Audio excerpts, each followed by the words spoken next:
Hello, welcome to my channel এবং আজকে আমাদের পার্ট 4 যে প্রেডিকেটস অ্যান্ড কোয়ান্টিফায়ার্স নিয়ে কথাবার্তা আরকি বলবো।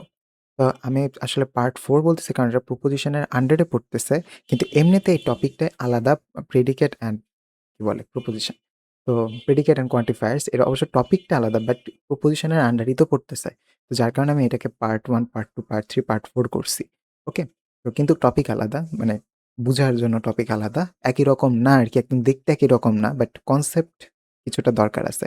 যাই হোক শুরু করা যাক। তো আমি এটা খুলেই রাখছি ডিরেক্ট যাতে সময় নষ্ট না হয়। তো এটা খুব তাড়াতাড়ি শেষ করে দিব। সেটা হচ্ছে সিস্টেম স্পেসিফিকেশন এক্সাম্পল। আমরা যেমন ওখানে সিস্টেম স্পেসিফিকেশন পড়েছিলাম না যে আমাদের ধাপে, ধাপে প্রত্যেকটা আ করা লাগে মানে কানেক্টেড থাকে লজিক্যাল প্রপোজিশনাল লজিক। তারপর যখন এই কানেক্টেড থেকে আমরা ধাপে, ধাপে কি যাইতে থাকি, যখন হচ্ছে এটা ট্রু আসে পুরা সিস্টেমের যে অ্যান্সারটা তখন ওইটাকে বলে আমরা কনসিস্টেন্ট আর না হলে বলি কনসিস্টেন্ট না। এটার ক্ষেত্রেও ঠিক সেম হ্যাঁ, ঠিক আছে। এটার ক্ষেত্রেও ঠিক সেম। তো শুরু করা যাক একটা উদাহরণ দিয়ে। যেমন এখানে বলছে translate into the predicate logic is used for specifying properties that system must satisfy মানে satisfy করা অথবা consistent কিনা সেটা দেখার। Okay? For example translate into predicate logic এই এক্সাম্পলটা দেখলে আশা করি অনেকটা ক্লিয়ার হয়ে যাবে। যেমন every mail message larger than 1 megabyte will be compressed.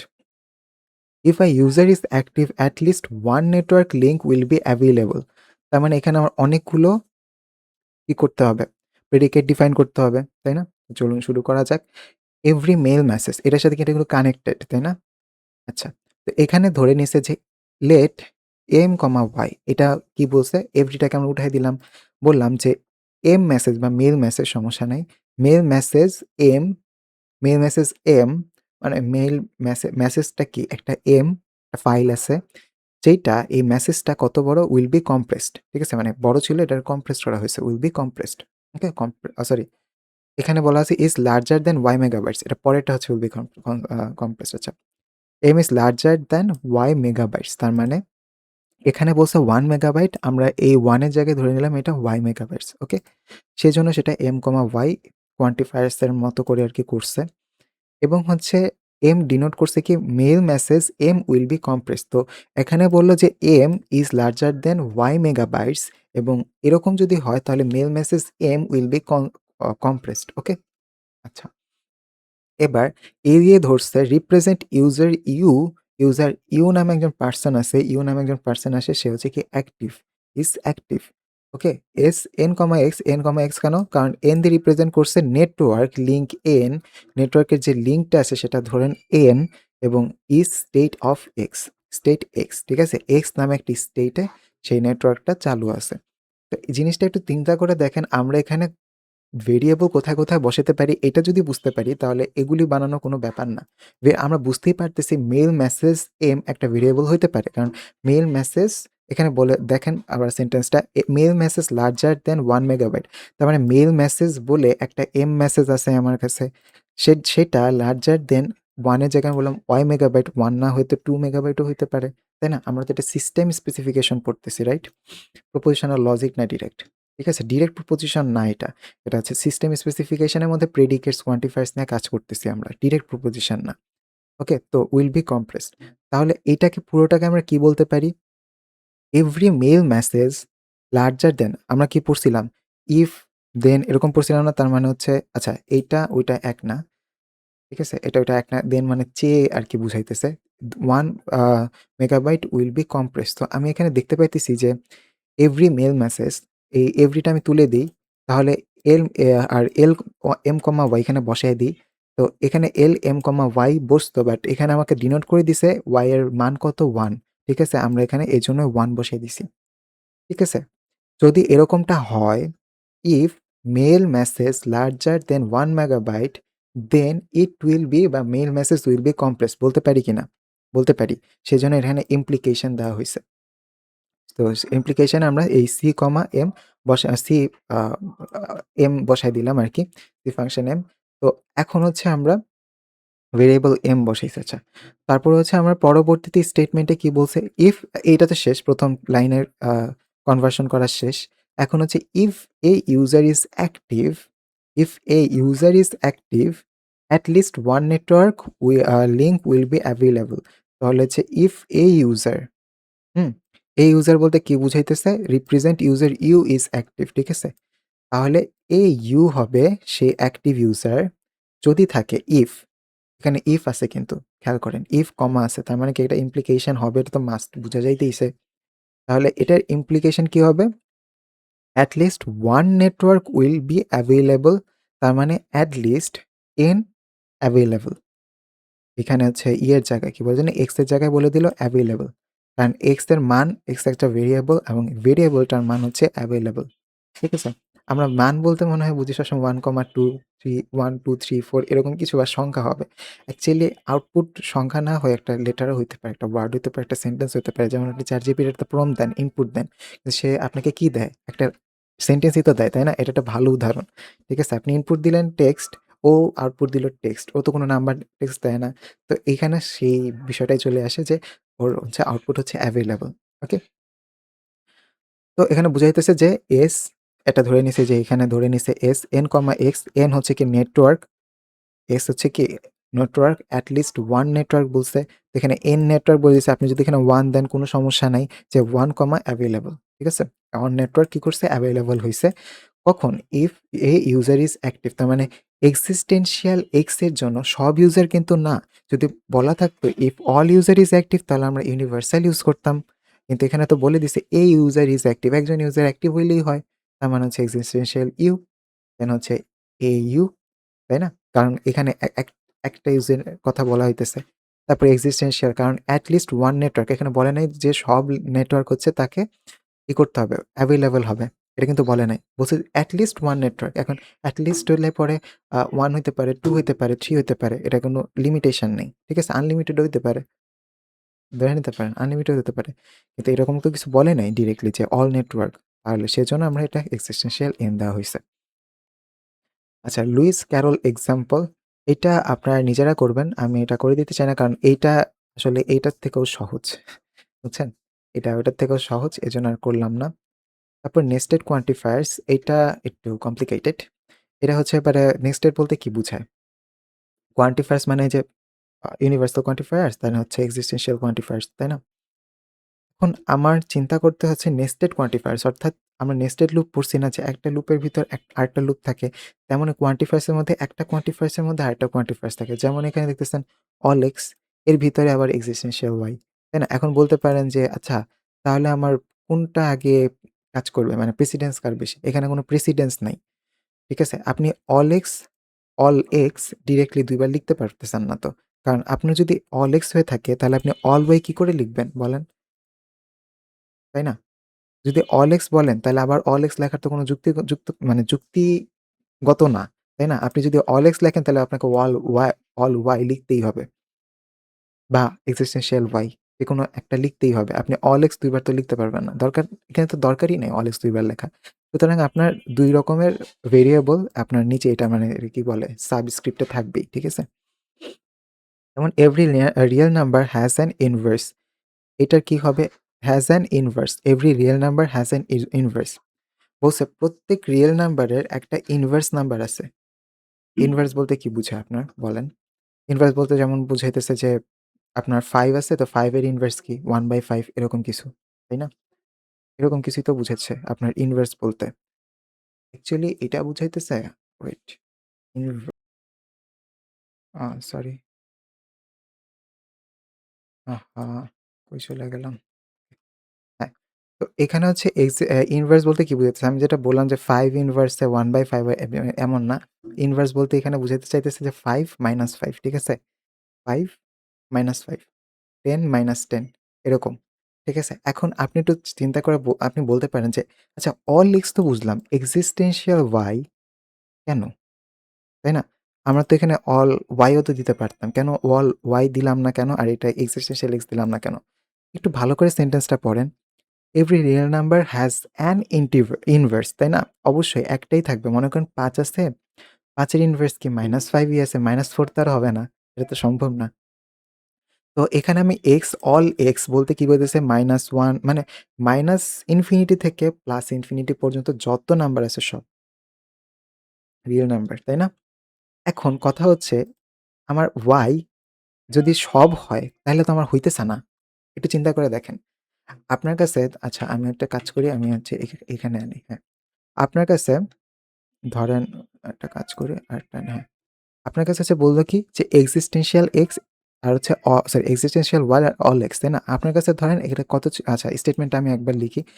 x plus y is equals two কি 0 ছিল, এরকম ছিল, তাই না? হ্যাঁ, এরকম ছিল। এখন একটু খেয়াল করে দেখেন, আপনার এখানে সব ধরনের ইন্টিজার্স আছে। ইন্টিজার্স বা রিয়েল নাম্বার সব ধরনের নাম্বার আছে। আপনি যেকোনো নাম্বার বসাতে পারেন। -5 ও বসাতে পারেন, -2 ও বসাতে পারেন।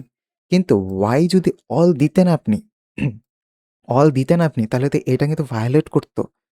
এটা ফলস স্টেটমেন্ট আসতো। কেন জানেন? কারণ অল যদি দেন তাহলে এখানে তো মনে করেন -5 আপনি এখানে বসাইলেন, এখানে তো -2 ও বসানো যাইত। যাইত কি না? কারণ অল বলতে কি বুঝায়? যে সব এইটার জন্য -5 এর জন্য সব নাম্বারই এটাকে 0 করে। তাইলে কি হইল স্টেটমেন্ট? হইল না কিন্তু, তাই না? এখন যদি ধরেন এটা হচ্ছে আপনার x এর মান 5 বসাইলেন। তার মানে এটার মান এমন একটা মান হইতে হবে যার কারণে এটা 0 আসবে। সেজন্য এমন একটা মান হইতে হবে। একটা মানকে সে হচ্ছে -5, এটা তো আপনারা বুঝবেনই। Common sense -5 + 5 = 0। তার মানে এই একটা 5 এর জন্য, অল 5 এর জন্য এমন একটা সংখ্যা আছে যেটা ওকে 0 করে এবং এমন একটা সংখ্যার জন্য সেটা কি y, এবং এর জন্য এমন একটা যেহেতু সেজন্য existential y আছে। বুঝতে পারছেন? এজন্য আমাদের এখানে অল x এখানে existential x নাই এবং হচ্ছে আপনার existential y নাই, অথবা আপনি চাইলে কিন্তু এটা existential x দিয়ে অল y দিতে পারেন। কোনো সমস্যা নাই। কনসেপ্ট কিন্তু একই কিন্তু কনসেপ্ট। ঠিক আছে? যাই হোক। আ তো এখন আসি we can also think of nested propositional function like that. এটা তেমন কিছু বলে নাই। তারপর হচ্ছে order of quantifiers। যেমন এখানে বলছে যে let p of x, y be the statement x plus y is equals to y plus x, ২ টা কিন্তু সেম মিনিং এ বুঝায়, তাই না? Assume that u is the real number. ঠিক আছে? u is the real number, then all x, all y, p of x, y and all y, all x, y have the same truth value, যেটা আমি একটু আগে বললাম যে আপনি যদি এইখানে existential x দেন এবং all y দেন কোনো প্রবলেম নাই। একই জিনিসই বুঝাইতেছে। ঠিক আছে? আচ্ছা যাই হোক। তো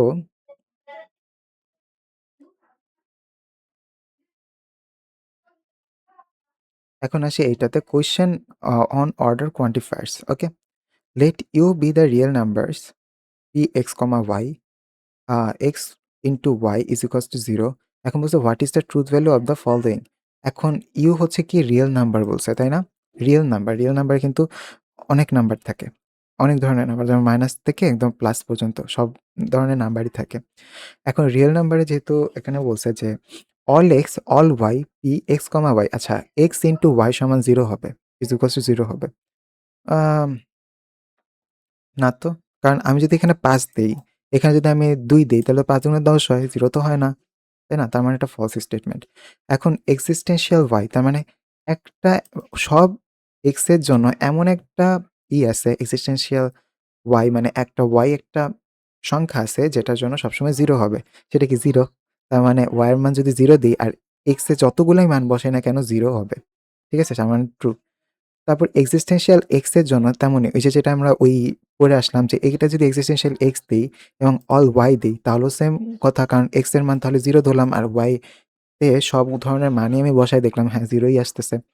existential x এর জন্য existential y of course true, কারণ আপনি যদি এখানে existential 1 মানে একটা ধরেন, যেমন 2 ধরলেন, কিন্তু existential y 0 ধরলেন, তার মানে অবশ্যই এটা কি 0 আসবে। তার মানে এটাও ট্রু। আশা করি বুঝতে পারছেন। তেমনি এইটাও আপনারা এভাবে সলভ করে দেখবেন যে আপনাদের জন্য টাস্ক থাকলো। যদি বুঝতে পারেন আপনারা কমেন্ট সেকশনে বলবেন অ্যান্সার কি। আমি রিপ্লাই করার চেষ্টা করব। কোয়ান্টিফিকেশনস অফ টু ভেরিয়েবলস বলছি, স্টেটমেন্ট এটা বলছে p of x, y is true for every pair x, y. There is a pair x, y for which p x, y is false. তার মানে এমন একটা পেয়ার থাকবে যার কারণে এটা ফলস স্টেটমেন্ট দাঁড় করাতে পারবে। হ্যাঁ, এটা সত্যি। তো এই জিনিসপাতিগুলো হচ্ছে আপনারা এখানে আমরা কইরা আসছি, এখানে আপনারা কইরা আসবেন। সুতরাং এটা যে সেকেন্ড বার পড়া লাগবে এমন না এবং মুখস্থ করতে হবে এমনও না। আপনারা এখান থেকেই সলভ করে ফেলতেছেন। এগুলো আর পড়া লাগবে না। এখানে আসেন এগুলা পড়া লাগবে। এগুলা অনেক ইম্পোর্টেন্ট, এগুলা প্রশ্নে আসে। যেমন একটা এক্সাম্পল ধরো ট্রান্সলেট দ্য স্টেটমেন্ট এই যে এখানে এটা। তো এইটাকে আমরা ট্রান্সলেট করতে হবে। এটা লজিক্যাল ভাবে দেওয়া আছে, এটাকে আমাদের ভাঙায় দেন এরকম সেন্টেন্স বানাইতে হবে। তো দেওয়াই আছে যে C of X is X has a computer এবং এফ এক্স কমা ওয়াই এটা যেটা X and Y are friends and the domain for both X comma X and Y consist of all students in your school. তার মানে all students of in your school X comma Y. আচ্ছা, তাহলে এটা কি হয়? এখানে যেহেতু all আছে তার মানে আমাকে এভরি বসাইতে হবে। আর স্টুডেন্টস এর কথা বলা আছে তার মানে students C of X sorry okay X যেহেতু দেওয়া আছে তার মানে students okay every students in your school স্কুলের কথা বলছে এটা, তাই না? অ্যাজ আ কম্পিউটার আর your friend in your school বলা আছে, ঠিক আছে? ইন ইউর স্কুল বলা আছে তার মানে students in your school has C of x দেওয়া আছে, তাই না? সি অফ এক্স দেওয়া আছে হ্যাজ এ কম্পিউটার অর এখানে কিন্তু অর চিহ্ন দেওয়া আছে, দেখেন ভালো করে এই যে অর চিহ্ন দেওয়া আছে। অর এক্সিস্টেন্সিয়াল ওয়াই কোনটা দেওয়া আছে? সি অফ ওয়াই কোনটা? ওয়াই বলতে কি বুঝেছে? All students. আচ্ছা, অর ওয়াই বলতে বুঝাইতেছে যে কই আছে? এই যে X and Y are friends, X and Y are friends. তাহলে হচ্ছে কি বুঝাইতেছে? যে X and Y F of X comma Y, ঠিক আছে? এখানে সি অফ ওয়াই বুঝাইতে চাইতেছে যে ওয়াই আর ফ্রেন্ডস, তাই না? তার মানে ওয়াই আর ফ্রেন্ডস মানে or has a friend who has a computer, এখানে কি বলতে চাইতেছে? ওই গেল এই যে সি অফ এক্স। তো এখানে F of X comma Y X and U are friends. তো সুতরাং এখানে হু হ্যাজ আ কম্পিউটারটা বসে গেল। এভাবে করে হচ্ছে আপনারা সলভ করতে পারেন। যদি না বুঝে থাকেন কোনো সমস্যা নেই, আপনি ডিরেক্ট হচ্ছে অ্যাপ্রোচ করতে পারেন, কমেন্টে বলতে পারেন, আমি ওখানেও আপনার চেষ্টা করব বুঝিয়ে দেওয়ার। ওকে, তো এখানে কি বলতে চাইতেছে? কই গেল? হ্যাঁ, পরে translate this statement existential X all Y all Z F of X comma Y F X comma Z. আচ্ছা, এইটারই আর কি এই ডোমেন এইগুলাই মনে হয়। হ্যাঁ, ডোমেন এগুলাই। আচ্ছা, চলেন এটা সলভ করি। বলছে existential there is a student. আচ্ছা, এখানে কি বলতে চাইছে? আচ্ছা, এক্সিস্টেন্সিয়াল এক্স বলছে না, এর জন্য দেয়ার ইজ এ স্টুডেন্ট বলছে। কারণ এক্সিস্টেন্সিয়াল এক্স বলতে কি বোঝায়? সাম, বা এখানে যদি আপনি দেয়ার ইজ সাম স্টুডেন্ট এরকমও বলা যেত। বাট এখানে দেয়ার ইজ এ স্টুডেন্ট বলছে, তো কোনো সমস্যা নাই। ওকে, সরি। এই যে স্টুডেন্টস, এখন এখানে বলছে নান অফ হুজ ফ্রেন্ডস। আমি এটা পাইতেছি না আসলে। এই যে হ্যাঁ, X and U are a friend Y are a friends. আচ্ছা, এখানে নান অফ কেন বলছে? ও আচ্ছা, Y not equals to Z বলছে। আচ্ছা, এইটা মনে হয় এইটা না অ্যাকচুয়ালি। ওয়েট, না এইটার মনে হয় এইটার না। কারণ এখানে জেড এর কোনো কথা বলে নাই। ভালো করে দেখেন, এক্স অ্যান্ড ওয়াই এর কথা বলছে, কোনো জেড এর কথা বলে নাই। এটা এটার স্টেটমেন্ট না অ্যাকচুয়ালি, মনে হয় এটা মিসিং আছে কোনো স্লাইড। ওকে, হ্যাঁ তাই আছে। আসলে আমাদের হচ্ছে এই ইয়েতে মানে ভার্সিটিতে হচ্ছে এই স্লাইডটা এড়ায় গেছিল, বুঝছেন? আমাদের জাস্ট আমি পরে জাস্ট এটা পড়ছিলাম, এটা জাস্ট পড়ছিলাম। মানে এটা পুরো এড়ায় গেছিল, তো ভাবছি তাহলে একটাই পড়ে যাই। এটাই খালি পড়ছিলাম আমি নিজের মতো করে। বাট এটা আমি সলভ করি নাই। বাট দেখতেছি যে জেড এর কোনো দেখতেছি না আমি। তো এটা ইনকমপ্লিট, যাই হোক। Translating mathematical statement into predicate logic. Okay, এখানে কি বলতে চাইছে? The sum of two positive integers is always positive into a logical expression. Okay, it means for all positive It means for all positive integers x and y, x plus y is positive. The result is, okay, এটা একটু বুঝাই বলি। The sum of two positive integers. The sum of two positive integers is always positive. আচ্ছা, তার মানে দুইটা positive ইন্টিজার্সের is always positive. তার মানে এখানে কি বলতে চাইতেছে? দ্য সাম অফ, এখানে তো এমন বলে নাই যে সাম বলে নাই, এটা হচ্ছে সাম মানে যোগের কথা বলতেছে, তাই না? তো ফর অল এখানে ধরলো যে for all positive integers X, হ্যাঁ, and Y, two positive integers আছে for all positive integers X and Y and X and Y X plus Y is positive. তাহলে অল পজিটিভ ইন্টিজার্স তার মানে কি all X হবে, তাই না? এখন অল এক্স এবং অল ওয়াই, কারণ all positive integers X, all positive integer Y, ঠিক আছে? এক্স ইজ গ্রেটার দেন 0, কারণ এখন আমাকে পজিটিভ ইন্টিজার্স লাগবে, তাই না? এটা দিয়ে তো ইন্টিজার্স বুঝাচ্ছে যে অল ইন্টিজার্স। আমি যেটা বললাম যে অল পজিটিভ ইন্টিজার্স, অ্যাকচুয়ালি ভুল বলছি, সরি।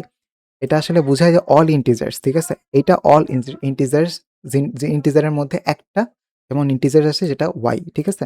এটা মাইনাস হতে পারে, প্লাস হতে পারে, কিন্তু আমরা এখানে কন্ডিশন দিয়ে দিছি যে এটা 0 থেকে বড় হইতে হবে এক্সকে, এবং ওয়াই হচ্ছে কি হতে হবে, 0 থেকে বড় হইতে হবে। এবং এইটা কি হবে, ইফ দুইটা যদি পজিটিভ ইন্টিজার্স হয়, দুইটা যদি পজিটিভ ইন্টিজার্স হয়, তাহলে তাদের যোগফল ইফ, ঠিক আছে? দুইটা যদি পজিটিভ ইন্টিজার্স হয় তাহলে দেন এক্স প্লাস ওয়াই কি হবে, 0 থেকে বড় হবে, যেটা পজিটিভকেই নির্দেশ করতেছে। আর কিছু বুঝতে পারছেন? তো সবগুলার স্লাইডের মধ্যে ২ টা আগের পার্টের মধ্যে এই পার্টটা একটু কঠিন। বাট বুঝতে পারলে একদমই সহজ। তারপরে এগুলা একটু কেমন জানি লাগতে পারে, বাট বুঝতে পারলে সহজ। যেমন এক্সাম্পল 1 দেখি, ব্রাদার্স আর সিবলিংস। ওকে। এখন কথা হলো অল ব্রাদার্স, হুম? এক্স হচ্ছে কি ব্রাদার্স, আর সিবলিংস হচ্ছে ওয়াই। তার মানে এক্স আর ওয়াই, ঠিক আছে? এক্স আর ওয়াই। এখন ব্রাদার্স আর সিবলিংস, ব্রাদার্স আর সিবলিংস মানে ব্রাদাররা, ভাইয়েরা কি হতে পারে? সিবলিং হইতে পারে, তাই না?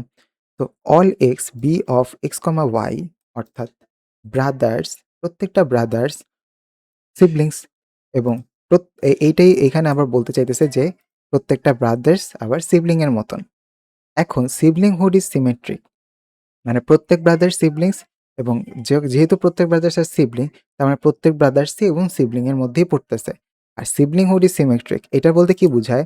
আসলে আপনার যে সিবলিংহুড, সিবলিং এর সাথে অবশ্যই সিবলিং সিমেট্রিক হয়। তার মানে হচ্ছে এক্স কমা ওয়াই, অর্থাৎ সিবলিং যদি হয় আরেক সিবলিং এর সিমেট্রিক, তাহলে সেই যে সিমেট্রিক এর কথা বললাম, যে সিবলিং এর সাথে সিমেট্রিক বললাম, সেই সিবলিংও তো তার সাথে সিমেট্রিক হবে, তাই না? বুঝতে পারতেছেন? মানে আমি যদি হচ্ছে আপনার সিবলিংস হই, ঠিক আছে? আমার যে কিছু গুণ-টুন আছে বা আমার যে চেহারার কিছু বৈশিষ্ট্য আছে, সেটা কি আপনার সাথে মিল আছে? ঠিক আছে? এখন আপনি যেহেতু আমার সিবলিংস, সুতরাং আপনি কি আপনার চেহারার মতন চেহারা, মানে কিছু বৈশিষ্ট্য কি আবার আমার সাথে মিল আছে? মানে আপনার পার্সপেক্টিভ থেকে আপনি বলতে পারতেছেন। তো বিষয়টা হচ্ছে এইটাই আরকি বুঝাইতে চাইতেছে। এখানে কিন্তু ব্রাদার্স আর সিবলিংস, বাট সব সিবলিংস তো আবার ব্রাদার্স না। এটা আসলে এটা বুঝাইতে চাইতেছে। যদি এরকমটা হইতো যে সব সিবলিংসই ব্রাদার্স হয়, তাহলে হচ্ছে এটা y, x হইতো। ঠিক আছে? এভরিবডি লাভস সামবডি, তার মানে এভরিবডি x লাভস y, ঠিক আছে? তো সেই ক্ষেত্রে বুঝতে পারছি সামবডি কি বলতে চাইতেছে, কিছু মানুষকে বুঝাইতে চাইতেছে, তার মানে কি এক্সিস্টেনশিয়াল y। আর যেহেতু বলছে এভরিবডি, তার মানে অল x, এটাই বুঝাতে চাইছে যে L x, y। তো বাকিগুলা এরকমভাবেই হয়ে যাবে। এগুলো এইটাই একটু কেমন জানি লাগতে পারে। বাট আশা করি আমি বুঝাতে পারছি আপনাদেরকে একদম লজিক্যাল ভাবে। হ্যাঁ, বাকিগুলো একদমই সহজ। এগুলা নিজেরা করে ফেলতে পারবেন। আচ্ছা, এই সলিউশন ফ্রম এক্সারসাইজগুলো আমি করে দিব না। এটা আপনারা করেন। যদি না পারেন তাহলে কমেন্ট সেকশনে বলবেন।